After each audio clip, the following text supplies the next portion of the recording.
Hey everyone, Grid Legends is finally here, the fifth installment in the Grid series, developed by Codemasters and published by EA, and thank you so much to them for providing a review code for this review.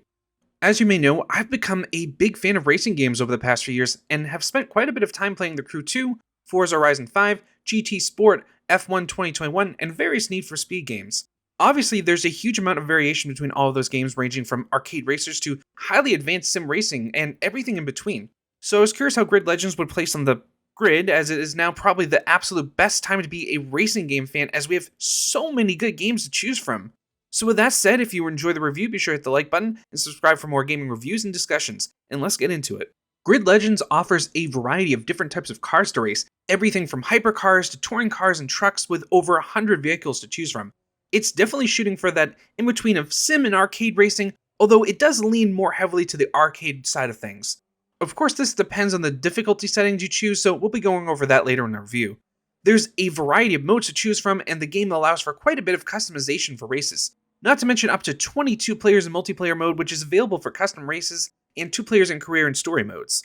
It seems like customization was a strong focus for Grid Legends, as there is a ton of content to choose from. The custom races are made through the Race Creator, which is basically a free race mode that allows you to customize your race in any way you can think of, which we will go over more later in the review.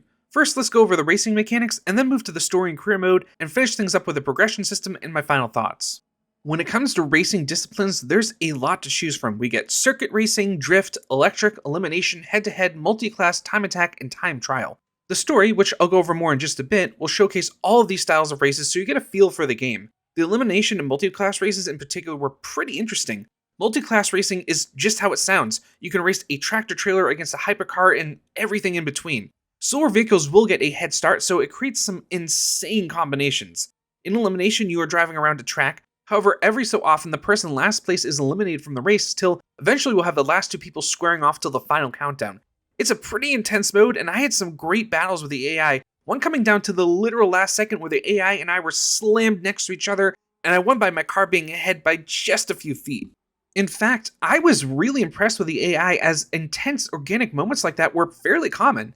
It's one of the better, if not the best, racing game AIs I've seen in a long time, and it made the single-player races feel much more natural. In most other racing games, the AI seems to be glued to the traditional racing line and never wavers from it. Not in Grid Legends, the AI will be aggressive. You will see them try to maneuver around each other, and sometimes even crash as they lose control. They will also not take too kindly to you bashing against them, as that will cause them to go into the nemesis status. This makes them bash you right back, and if you try and pass them, they will aggressively try and block you. On easier difficulties, this can be easily dealt with, but on harder ones, if they nudge you the wrong way, your car can spin out of control, make you lose position, or even sometimes knock you out of the race entirely. Speaking of difficulties, which preset you choose will very much affect how the game is played, although they can be customized to your playstyle, and I tried out all variations to get a sense of how the game will play for people of all playstyles, whether you're a veteran or just a beginner getting into racing games. Sometimes I feel like controllers are an afterthought in racing games, but not here, as mechanically speaking, things feel great with one. Cornering feels very smooth. You can go through them very fast, but you will still have to brake and hit them at the proper speed.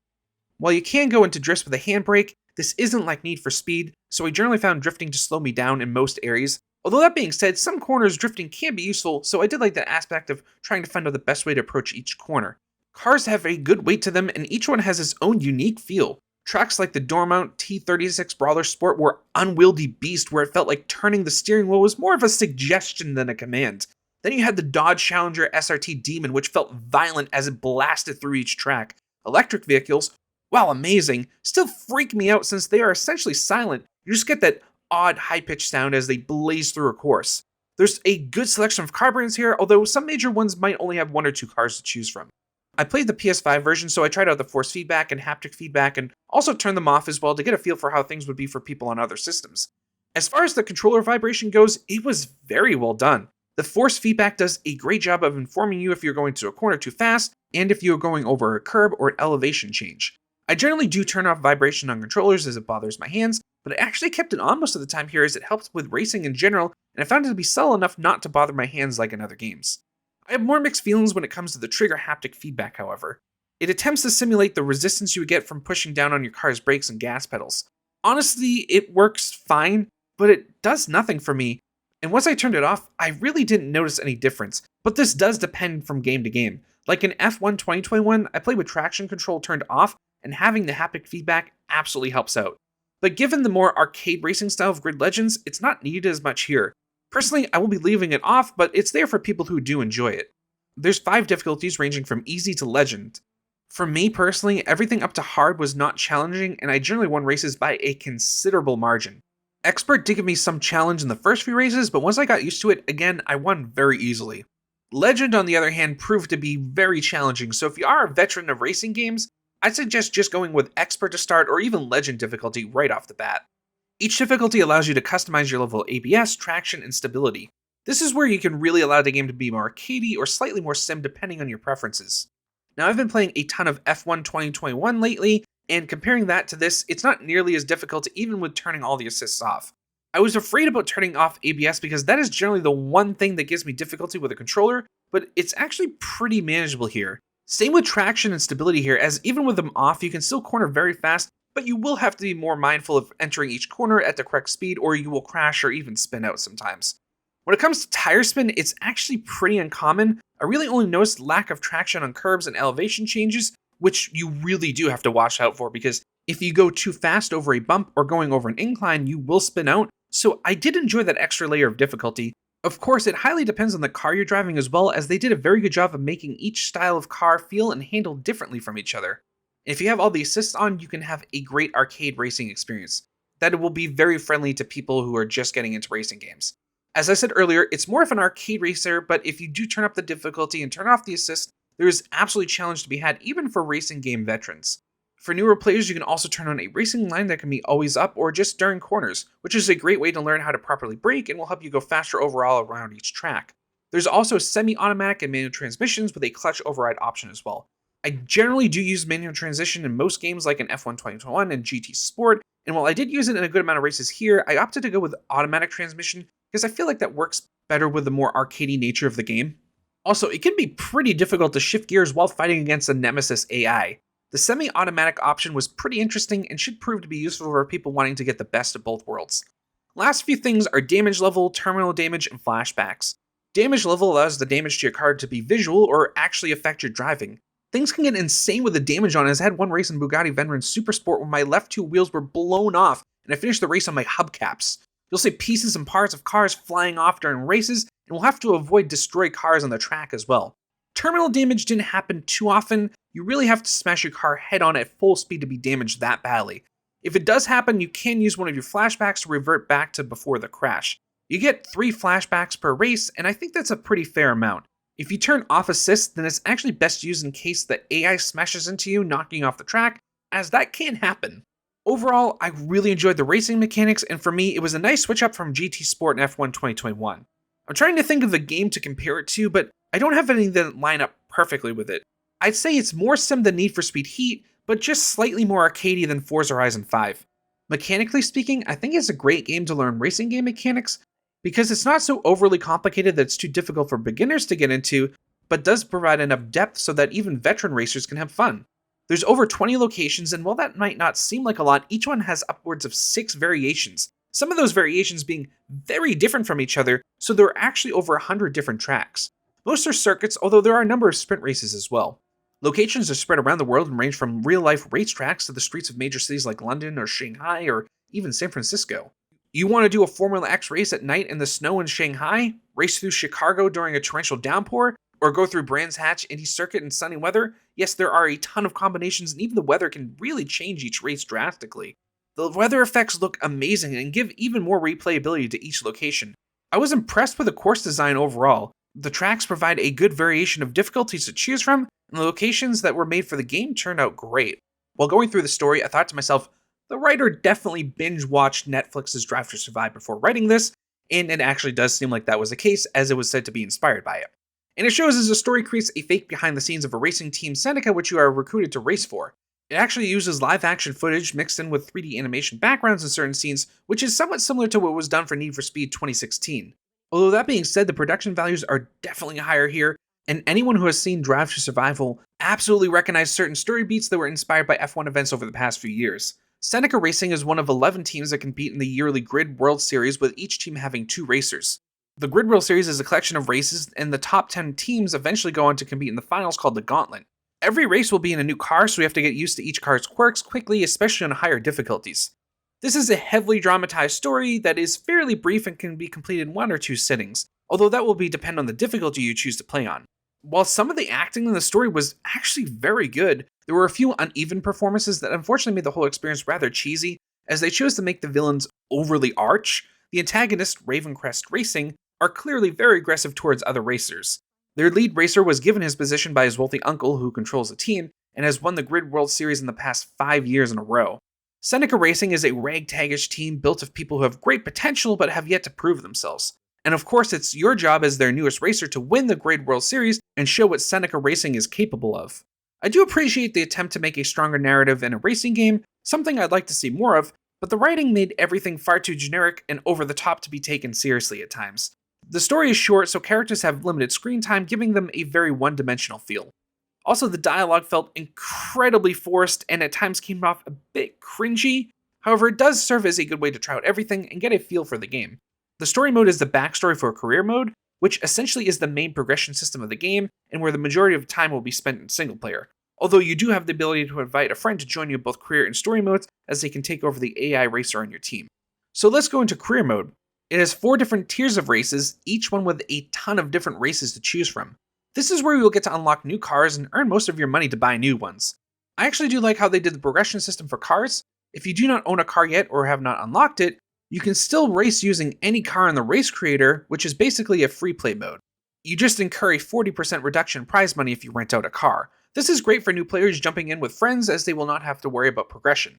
There's a variety of types of cars: touring, tuner, GT, drift, track day, open wheel racing, trucks, electric, and specials. Each category will have their own races you will need to progress through in career mode to unlock more difficult races, and eventually the Grid World Series finale, the Gauntlet. Outside of career mode, there are a few forms of progression. When you finish each race, you will earn experience in your overall racer level and for the style of race you are participating in. Leveling up earns you new cosmetics to customize your team logo, banner, and cars. There's almost a staggering amount of options to choose from, so everyone should be able to create a unique style for themselves. Car customization allows you to change your livery for each car. There's too many different liveries to count, and each one is fully customizable, although I do think other games like Forza Horizon 5 do give you more options. Still, I'm terrible at designing them, so something more simple like this does work for me. However, it might leave some people wanting. As you level up your overall racer level, you can also buy special perks that boost your AI teammates' performance and mechanic perks. The teammate perks allow you to give them special commands like holding the position, or make them try and forcefully move up their position. You can even get them to nudge or eventually ram into any rivals you have on the track as well. The mechanic perks are mostly passive buffs like lowering the cost of cars and their upgrades, but can make things like your boost duration last longer. Each car also has its own mini skill tree that allows you to buy upgrades to the car's stats. Cars have 2 to 3 tiers of skills, and higher tiers are unlocked by driving that car a certain amount of miles. You can upgrade the acceleration, the brakes, or even sometimes in certain cars will allow you to earn extra money from completing races or even get an extra flashback attempt. You can also get sponsors which give you bonus money for completing challenges. I love progression systems, and I do think this one was pretty well done, especially the skill trees for each car. It's nice to have something to work towards and have new things to unlock. Granted, it doesn't seem like it takes too long to max out the mechanic and teammate skill trees. It's by no means the most complicated progression system I've seen, but it's enough and will give you something to work towards. Although they did inform me they are working on improving the progression system in future updates, so this is subject to change. As I mentioned earlier, there is the Race Creator, which allows you to basically customize races however you want. This does seem to be where most online players will spend the majority of their time, as this is where you can race with up to 21 other people at a time. You can set any time of day and do light or heavy rain and then snow for certain tracks. I made sure to try out the online and make sure everything ran well. I didn't see any noticeable lag and everything seemed to run smoothly. What I did notice, however, was everyone smashing into each other. While people who do major crashes will become translucent to not disrupt the race, it is not applied nearly as much as it should.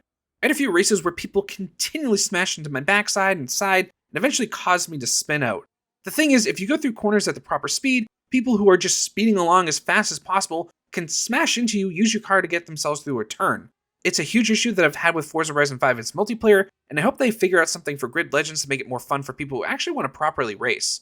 Of course, this was just with random people, so like with most online games, Grid Legends will be best played with friends. The one issue I had with the Race Creator was that it only allows you to set up one race at a time. Once you join someone's match, you are then placed in their lobby, and when a race ends, they can set up the next race, and they can save up to 4 race presets. I wish you could just set up a series of races beforehand, so for instance, you could have 5 different races set up that would start back to back without having to wait for the host to set up the next match. It's a minor nitpick, I know, but I do hope they add in more options for this mode in the future. Visually speaking, the game looks great on the PS5. I wouldn't go so far to say it's the best looking racing game out there, but it's certainly near the top. Locations are visually interesting, which I found helpful in memorizing where corners were in each map. You also get the Dirt 5 style fireworks during the races as well, and it does seem like artistically speaking, some inspiration was taken from it. Performance-wise, it ran at essentially a flawless 4K 60 FPS on PS5. The game visually also communicated a great sense of speed. It's something that some racing games can struggle with, but in Grid Legends, you really feel like you're going 150 miles per hour or faster. And having a great visual representation of speed really helps cornering, so it's great to see it implemented so well here. There's also a 120 FPS mode, but I was unable to get that working. I'm waiting to hear back from the Codemasters rep about it, so when I hear back, I will place the answer in a pinned comment down below. People who like taking photos in games will certainly get some great nighttime shots, and I know there's a lot of racing game fans that do enjoy photographing the races. And those people will be happy to know about the amazing replay system. It gives you a variety of camera angles to choose from and an excellent race cam. You can slow things down to 1/16 speed or speed up to 16 times speed, change the camera to any car in the race, and start and pause the replay whenever you want. When it comes to gameplay options, as I mentioned earlier, there's quite a few difficulty settings, so whatever your playstyle is, you should be able to find something that works for you. Display-wise, we do get HDR support, 120Hz mode for next-gen consoles, and a brightness setting. When it comes to controllers, you can completely remap your keybinds and even set the vibration and feedback level for everything from the suspension to collisions. There's also a good amount of tunings you can make for each individual car, so you can set them up to your preference. What I was really disappointed to see were no accessibility options at all, not even colorblind settings.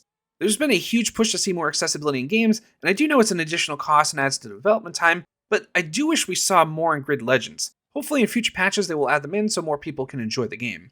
So now that we've gone over everything, I want to go over my few final thoughts and my overall impressions of the game. Starting things off, it's a racing game, and I know that in itself does limit its appeal to many gamers. That being said, racing games are still extremely popular, and it seems like over the past few years, that popularity has grown considerably. Open world racing games like Forza Horizon 5 have seen over 50 million players try it out, and the Crew series has seen over 30 million players try it out. Many people, myself included, who rarely played racing games in the past are now fans of that genre and are looking for more games to play. With that said, let's go into if Grid Legends is worth picking up or not. When it comes to racing mechanics, Grid Legends is extremely fun. Hitting corners at high speeds and a variety of cars in visually interesting locations is exhilarating. The tracks were well made and there's plenty of variety to give the game a good sense of replayability, which is extremely important in a racing game. The racing physics worked well and I ran into virtually zero bugs while racing. I did have one hard crash to the PS5's main menu, and there were 2 isolated instances where the changes I made to the difficulty settings didn't work, but other than that, I had no problems. While there is a good selection of different types of cars, I do wish we had more cars overall. There's over 100 cars in the game, but since there's so many different types of cars, some disciplines only have 1 or 2 cars. More cars will be added in future DLC, but I do think the base game could have used a few more cars. Apparently there will be 4 content packs that will have additional story and content added in. While there are leaderboards connected to RaceNet, I did not see them up yet, so I can't comment on them as of time of writing. I do wish they had some sort of ranked play and leaderboards in-game so you don't have to use a separate app to see them though. And like I said, the story, while good in production value, left a lot to be desired in the writing department. I know the story in a racing game isn't what a lot of people are looking for, but people like me do appreciate it. But what matters most is how much fun the game is to play. And I had a lot of fun with Grid Legends. Granted, I know this isn't going to appeal to everyone, and I'm not sure if it will win over non-racing game fans like Forza Horizon 5 has, but it's a solid, fun, arcade, sim-curious racing game. So if you're a fan of arcade racing games, I'd recommend picking up Grid Legends, especially if you're someone who has played through Forza Horizon 5 or The Crew 2 already, and if you're looking for something else, this is a great option. Obviously, this isn't open world like those games, but I still think if you're looking for more racing similar to those games, this is a good option for you. For people who are really into racing sim games, I do think there's fun to be had in Grid Legends, but do keep in mind with all the assists off, it's still a fairly arcadey experience.